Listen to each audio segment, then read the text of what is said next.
Dumating ngayon yung Phyto Fork Oil. Meron siya tatlong klase.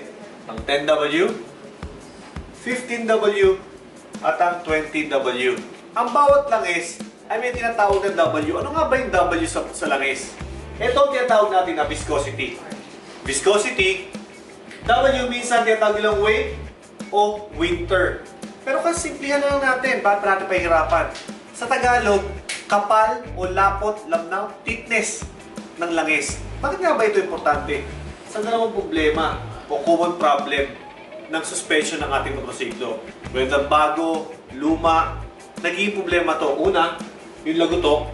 Pangalawa, yung matigas na suspension.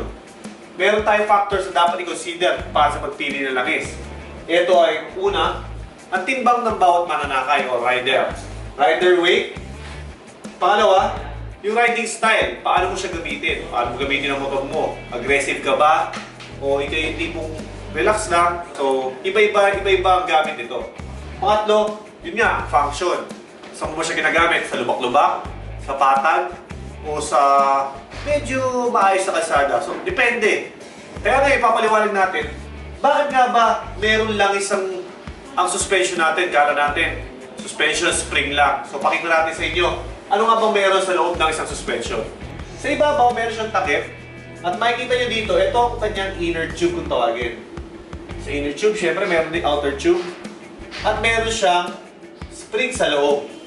Ang spring, ang dahilan, bakit siya bumabalik? Dahil nga spring siya. Pag na-compress siya, kusa siyang babalik. So, doon na papasok ang ating fork oil.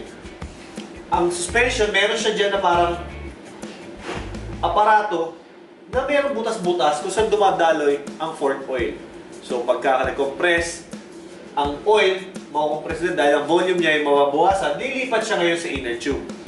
So, the same time, pagka bumalik naman yung spring, inakit siya ng spring, lilipat naman siya ulit sa bottom ng ating outer tube. So, doon na magbabase kung ano ang difference nitong tinatawag natin viscosity.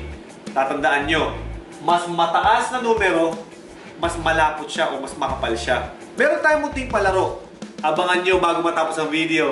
Meron kayong papahulaan sa inyo at pag nahulaan nyo, maaari kayong manalo ng Phyto t-shirt. Okay?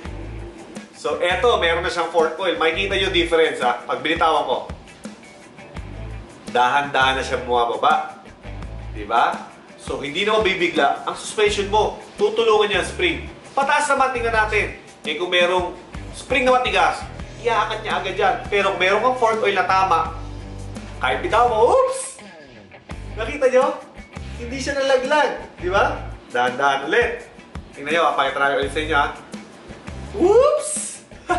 Papakita ko sa inyo ulit. Pag walang fork oil, bang! Boom! Ang bilis, di ba? So, dun pa lang, makikita nyo ng difference ng paggamit ng fork oil. Doon na kayo babase kung anong klase ng fork oil ang gagamitin ninyo. Okay, so ito na yung ating munting palaro. So, sa bawat test tube na to, nilagay natin yung iba't ibang klase ng ating fork oil. So, maaari nandiyan yung 10, nandiyan yung 15, at nandiyan yung 20. Papakita namin sa iyo ang bawat isa. Nakita niya, di ba? Nakita niyo yung movement.